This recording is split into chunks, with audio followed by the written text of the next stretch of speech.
Bismillahirrahmanirrahim. Assalamualaikum warahmatullahi wabarakatuh. Selamat pagi, siang, dan malam bagi teman-teman Rumah Sakit Darmo. Kali ini saya akan menyampaikan video materi tentang respirasi chapter kelima, yaitu tentang terapi oksigen lanjutan. Di mana kita di chapter 1 sudah bahas tentang fisiologi, chapter 2 kita bahas tentang definisi dan patofisiologi gagal nafas. Yang ketiga, monitoring klinis gagal nafas. Yang keempat, terapi oksigen sederhana atau dasar basic. Dan ini adalah terapi oksigen lanjut. Materi kali ini kita akan bahas terutama tentang FNC sebagai HIV dan indikasi untuk pertimbangan kita menggunakan ventilator. Ya, tapi untuk tentunya kita nggak akan belajar tentang bagaimana meeting dan sebagainya. Namun kita akan tetap untuk terutama teman-teman yang akan bekerja dan membantu di ICU, kita akan di video berikutnya kita akan kenalkan bagaimana istilah-istilah yang ada di ventilator sehingga dapat membantu dengan baik dokter-dokter yang ada di ICU tentang ventilator. Jadi untuk fokus kali ini kita lebih ke FNC dan sebagian dari NIV.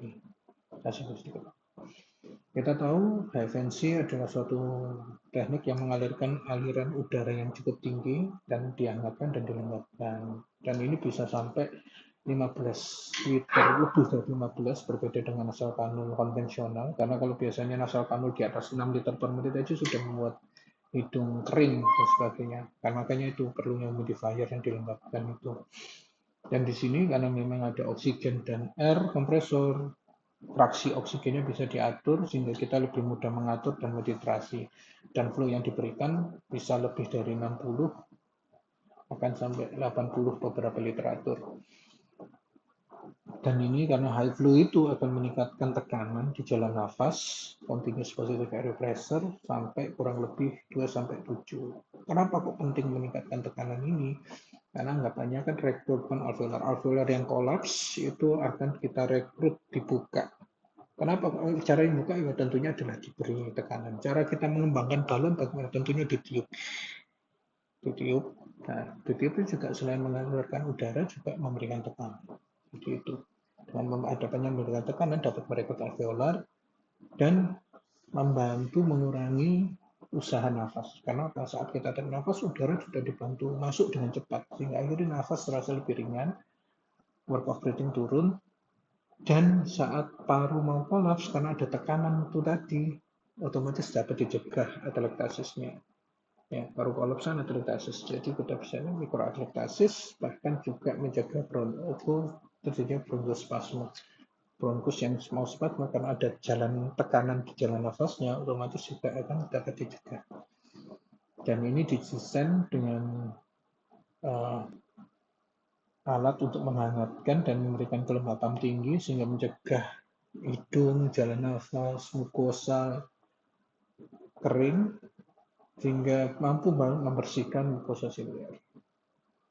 Dan kenapa FNC itu awalnya memang karena saat COVID puncaknya ada jumlah ventilator yang terbatas. Berbeda dengan NIV masih menggunakan ventilator, namun sering dihindari karena aerosol awal-awal. Tapi dan saat itu karena memang pengalaman belum banyak, dianggap evidennya belum banyak.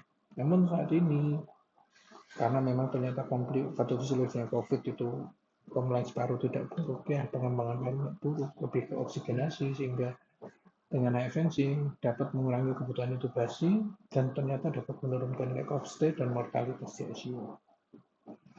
Nah, ini yang penting bagian dari FNC, yaitu sumber oksigen dan air kompresor. Ya, di sini kemudian diatur oleh flow meter dan mixer bender. Jadi kita memberikan FiO2 40%, 21% sampai 100%, diatur dengan flow 40 sampai 60 liter per menit.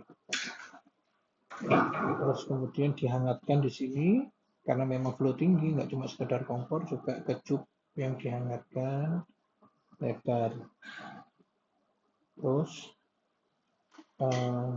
nasal kanalnya, terus untuk mengurangi aerosol pasang suci kemas. Humidifier optimal tujuannya adalah merangsang keseimbangan, ya, biar tidak kering dan sebagainya, tetap normal. panas dan kelembabannya, dan juga memberikan rasa nyaman tentunya ya. Dan juga karena mengandung uap air, slime dan sebagainya yang menempel ini bisa lepas karena lebih encer hingga lebih mudah larut, menciptakan pembersihan. Selain itu juga uap air itu dapat mencegah pengeringan jalan nafas dan mengencerkan mukus sehingga akhirnya mudah dikeluarkan di batuknya. Karena kita tahu ini adalah udara suhu optimal untuk paru dan gas medis itu sangat rendah separuhnya. Bahkan kandungan airnya itu sampai 2%. Ya, dan udara ruangan ini kalau itu kan ada hidung dan kalau suhu segini sih memang bisa hidung dan ini cukup untuk menciptakan kondisi. Tapi kalau ini apalagi dengan high flow otomatis butuh humidifier yang baik. Dan HFNC dapat mengurangi dead space, giliran jalan nafas atau meningkat dan mengurangi rebreathing udara respirasi ya. Kenapa? Karena ini kan dead space, rebreathing udara ekspirasi di wash out, dikeluarkan, akhirnya karena wash out udara respirasi rebreathingnya sedikit, otomatis meningkatkan alveolar ventilasinya. Nah, di sini dapat meningkatkan jalan nafas karena apa? Inspirasi kita tahu di chapter 1 saat inspirasi tekanannya paru lebih negatif karena diafragma turun, inspirasi udara masuk. Nah, sini saat HFNC udara masuk itu dibantu didorong lebih keras, akhirnya lebih cepat, lebih nafasnya lebih enteng, lebih dalam, nafasnya menjadi lebih dalam. Saat expirasi udara terhambat karena bertabrakan dengan udara HFNC sehingga akhirnya tekanannya naik tinggi, yang RR-nya itu awalnya kalau kita tahan kan otomatis kita menjadi malas ya, jadi kayak secara nggak sadar menjadi kayak malas, RR-nya akhirnya pelan-pelan akan turun. Nah, saat turun otomatis nafas kita menjadi lebih efektif, yaitu menjadi lebih pelan dan dalam sehingga akhirnya meningkatkan alveolar ventilasi. Kalau cepat dan dangkal itu kan bisa aja cuma dead space, meskipun hitung-hitungan matematikanya bisa aja menurut volumenya lebih tinggi, tapi enggak. Kita yang butuh kita lakukan ada alveolar ventilasi, bukan menurut volume. Fraksi oksigennya kan ada mixer dan high flow, itu menjadikan HFNC itu fixed oxygenation device, bukan variable oxygen device. Seperti yang kita kemarin pelajari ya di chapter sebelumnya, masker 10 liter per menit udara sekitar sehingga akhirnya fraksi oksigennya menjadi lebih tidak akurat. Nah, tapi di sini karena flow-nya 30 semuanya ngambil dari alat menjadi lebih akurat.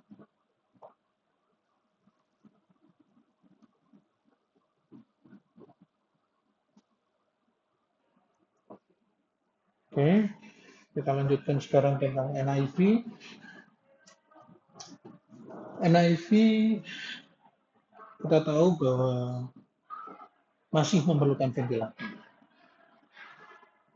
Jadi kalau masih memerlukan ventilator, pasti butuh ICU. Dari semua gambar ini, NIV yang mungkin tidak perlu ICU itu adalah hanya yang NIV yang mas. Tapi ini adalah alatnya kecil, dengan ini itu hanya untuk membantu pasien yang ngorok berat, yaitu obstructive sleep apnea. Ya, jadi ini bukan untuk pasien kritis, tapi kalau yang lainnya, karena memang dengan menggunakan alat ventilator, itu pasti NIV itu digunakan di ICU. Nggak mungkin di low care, beda dengan HFNC. Nah, bedanya dengan HFNC dan NIV apa? Tentunya karena memang cuma nasal, HFNC lebih nyaman. Bisa makan, minum, berbicara tidak banyak terganggu. Kalau NIV terganggu, pakai masker dilepaskan, apalagi helm. Helm ini kan kalau makan ya pasti harus dilepas kan. Ya, jadi pasti akan terganggu. Cuma bedanya NIV adalah tekanan yang bisa dicapai itu lebih besar. PIP-nya bisa menjadi lebih besar dan lebih bisa diatur karena ventilator. Ya. Nah, tapi kalau HFNC karena tekanan atau PIP itu dipengaruhi oleh flow, semakin tinggi flow-nya tekanan semakin besar, otomatis lebih dinamis PIP-nya itu. Dan akhirnya PIP-nya juga terbatas karena lebih flow, tidak jarang lebih dari 6 sampai 7 cm H2O. Dead space tadi sudah saya sering sebutkan berkurang karena adanya washout, CO2 washout itu nasofaring washout sehingga dead space anatomi berkurang. Nah, kalau ini gimana mungkin justru meningkat karena ada tambah masker, ada helm dan sebagainya, cubing itu malah meningkat dead space-nya. Nah, di sini Karena desk space malah meningkat, CO2 washout-nya lebih terbatas bila NIV. Kalau untuk efek ke fili dan mukosa, kelembapan, batuk, dan sebagainya relatif sama karena sama-sama menggunakan humidifier. Jadi ke suhu dan kelembapannya tetap relatif terjaga. Dan efek pulmonal pun relatif sama karena memang sama-sama membantu ya. Tapi tentunya dengan tekanan yang berbeda, peningkatan N ekspirasi long volume-nya, ekspirasi volume nafasnya itu tentunya dengan IV menjadi lebih besar daripada FNC. Tapi tetap sama-sama meningkat. Work of breathing sama-sama menurun, bisa menurunkan. Dan ini tekanan transpulmonalnya tentunya NIV lebih besar karena memang ventilator memberikan tekanan yang lebih. Kalau ini kan tekanannya ini lebih sedang, lebih ringan sedang karena tekanannya dihasilkan karena flu yang tinggi itu. Efek extrapulmonal terutama untuk jantung pasti akan membaik kedua-duanya karena memang membantu pernafasan oksigenasi sehingga preload jantung pasti akan turun. Dan karena memang tekanannya itu menjadi lebih besar, resiko psili atau fili menjadi lebih meningkat dibandingkan resiko rendah. Psili pasien shock inflicted injury jadi atau ventilator yang lung injury yang disebabkan oleh ventilator yang akut. Terus kemudian laserasi sering itu akan laserasi kulit karena pakai masker ya. Jadi ada laserasi kulit dan sebagainya itu tentunya NIV lebih besar daripada FNC. Observasi yang tadi ada dengan ROX index, dua ini bisa dilakukan di ICU atau di ruangan. Jangan memang observasi klinis. Yang penting punya pulse oximetry, SpO2-nya berapa, FiO2-nya berapa, RR, ya dibagi RR. Jadi ini klinis semua. Sukses atau di atas 4,88. Kemungkinan intubasi kecil dan terus dievaluasi tiap 24 jam atau lebih sesuai dengan perubahan kondisi klinis. Kalau ROX index bawah 3,8, diobservasi ketat dalam 12 jam. Kalau tidak ada perbaikan, mungkin kita intubasi. Jadi juga ROX index 3,4, 7 di bawah dalam 6 jam ketat. Kalau membaik ya oke, nggak masalah. Kalau bisa sampai naik 4,8 ya oke, berarti nggak perlu intubasi. Tapi kalau ini ya memang dalam 12 jam, 6 jam atau 2 jam tidak membaik ya tentunya akan intubasi. Contoh 92 saturasinya dengan oksigen sudah diberikan 100%, RR 30, ROX index 3,08. Berarti kita coba melakukan perbaikan. Ini masuk kategori yang ini ya. Berarti kita coba memperbaiki pasien ini, kita coba fisioterapi nafas, kita melakukan berbagai hal, nepul, bronkodilator dan sebagainya. Ternyata ROX index tidak naik sampai 4,8, otomatis ya kita harus intubasi. Kita tunggu sampai 6 jaman, seperti itu. Tapi kalau ternyata berhasil ya oke, no problem. Atau kalau ternyata mungkin naiknya adalah ini ada angka antara ya. Kalau teman-teman teliti, ini ada angka 3,86-nya sampai 4,0. Kalau angka ROX indeksnya jadi naik tapi 4. Bagaimana? Ya ini yang kita harus pertimbangan baik untung ruginya. Untung rugi, karena memang ventilator, indikasi ventilator itu cukup kompleks dan tidak sederhana. Nah, untuk meningkatkan ROX index atau oksigenasi itu salah satunya dengan turun posisi. Bisa cuma tengkurap selama 2 jam, 2 kali sehari, oke. Lebih lama pun boleh, senyamannya pun juga boleh. Karena memang ini sangat baik untuk pasien ARDS ringan sampai sedang. Dan karena dikombinasi dengan FNC, itu sangat memperbaiki oksigenasi dan mengurangi kebutuhan.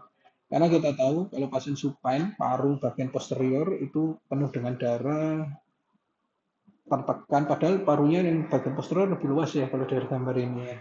Oksigen lebih sukanya di atas dibandingkan di bawah. Sehingga kalau kita balik posisi prone, tentunya akan memperbaiki shunt. Ya. Karena apa itu shunt? Kemarin kan adanya ventilasi without perfusion. Ya. Ini kan darahnya miskin, ada ventilasi, darah ini mengurangi shunt. Jadi akhirnya ada ventilasi juga ada perfusi. Sehingga akhirnya perfusi menjadi lebih baik, oksigen menjadi lebih baik, di daerah sini oksigennya, karena oksigen tetap di atas, akhirnya ROX index membaik. Nah, pertimbangan HFNC atau NIV, bila kita harus tepat pasien, ada protokol klinis yang jelas, yang dipahami, jadi kita buat protokol dulu kalau memang nanti ada rencana HFNC mau ditaruh di ruangan, dan sampai yang Indikasi NIV atau HFNC pada gagal nafas tentunya bukan gagal nafas berat. Ya, jadi hanya untuk ringan dan sedang. Yang pasti kalau distress nafas ada apa tidak? Kalau tidak ada ya loker. Ya, loker. Kalau ada, oke, kita harus cari tahu apakah ini kronis ataupun ada kelainan imunokompromis ataupun imun yang lain. Bila tidak ada, ya ini memang RDS. Ya, kalau iya perlu bantuan ventilasi apa enggak bicara iya ya ada kontraindikasi NIV atau HFNC enggak? Ya. Kalau memang tidak ada, ya kita lanjut NIV, HFNC dan sebagainya. Tapi kalau ini memang ini ADS, kalau RDS sih kita kalau ringan sedang kita bisa coba NIV, HFNC. Tapi kalau berat ya kita harus pastikan ini memang end stage atau DNR atau bukan. Kalau memang tidak end stage, tidak DNR, ya oke, kita all out ya intubasi. Ya. Jadi dan NIV tetap kita evaluasi 1-2 jam. Bila tidak membaik, ya akhirnya protokol intubasi. Sebelumnya kita pastikan itu NSAID atau bukan. Kalau NSAID ya oke, meskipun nggak ada perbaikan ya kita tetap lanjutkan NIV atau HFNC ya. Terus lanjut NIV, kalau membaik ya kita winning sampai berkurang. Karena indikasi intubasi ini sangat kompleks, multifaktorial dan tidak ada no simple rule di sini ya. Semuanya itu kompleks, tidak ada yang sederhana pertimbangannya. Yang pasti indikasi ventilator pertama adalah gagal nafas. Bisa ringan, sedang, berat. Karena ventilator intubasi bisa untuk semua gagal nafas, tapi ingat, ringan, sedang, berat itu bukan kriteria Badges, bukan kriteria, itu adalah kriteria klinis. Karena keadaan klinis pasien lebih bermanfaat daripada hanya sekedar melihat BGA. Badges analisa ya. Jadi indikasinya lebih ke klinis. Ya. Terus kita harus pastikan selain beratnya gagal nafas, kita harus lihat cadangan kardiopulmonernya. Kalau memang nggak ada dekom, nggak ada PJK, penyakit baru, mungkin oke, kita nggak perlu intubasi dulu, kita wait and see dan sebagainya. Tapi kalau kardiopulmoner ada sudah ada PJK, dekom, gampang edema paru, overload syndrome, CKD dan sebagainya, wah ini repot ya. Meskipun mungkin gagal nafasnya masih ringan, mungkin intubasi adalah lebih dini, mungkin lebih dipertimbangkan. Atau pasien dengan kemampuan kompensasi terbatas. Wah, meskipun dewasa muda, cadangannya cukup, tapi dihantam kanan kiri multi trauma, fraktur kepala, cedera otak, cedera paru, abdomen internal bleeding, multi trauma, sampai bleeding, ya tentunya mungkin intubasi lebih dini lebih bermanfaat. Atau subsektif sepsis berat, panas yang hebat sampai ya itu lebih mungkin ya itu makanya ventilator intubasi lebih awal lebih baik ya. Atau kecepatan respon terapi kurang baik. Seperti kita tahu, pneumonia obatnya antibiotik dan fisioterapi nafas. Itu perlu waktu dan perlu takes time. Ya. Nah, kalau edema paru mungkin kita bisa wait and see. Oke, karena edema paru kalau selama dia diuresis baik atau overload syndrome-nya bisa diatasi dengan HD atau diuresis, kita mungkin bisa menunda untuk intubasi. Tapi kalau kayak pneumonia berat sekali, gagal nafas, mungkin kita intubasi. Ya, atau meskipun nggak edema paru, tapi kita sudah kasih diuresis dan sebagainya, urin sudah keluar, tapi klinis tidak membaik, atau sudah HD, tapi ya tentunya mungkin intubasi mechanical ventilasi lebih dini juga lebih baik di sini. Nah,